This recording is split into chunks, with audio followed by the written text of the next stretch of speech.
Hello, Mami. Ngayon, gagawa na naman tayo ng food ni baby. Bali, gagamit ako ng food processor para mas madali.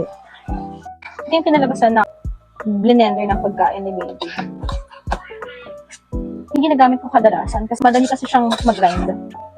May mga nasubukan na rin ako na iba na pang-chop ng food ni baby. Kaso hindi siya matalas. Post talaga.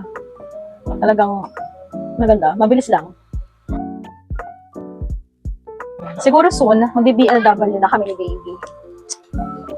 One time kasi sinubukan ko yung BLW. Kung pinakain ko sa kanya yung maliit na carrots lang. Hindi niya kayang nguyain. So, parang nabulunan siya.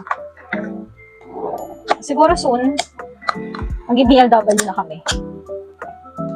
Pero sa ngayon, hindi pa para sa amin yung BLW. Hindi pa niya kasi kaya. Nabubulunan siya. So, siguro, try lang muna. Sa susunod na lang. Maybe next month. Or pag may ipin na siguro. Yun, marami pa natira. Ito kasi, isang kainan niya to. Morning and afternoon. Isang kainan niya lang kasi ito sa isang araw. Matrabaho lang talaga siya.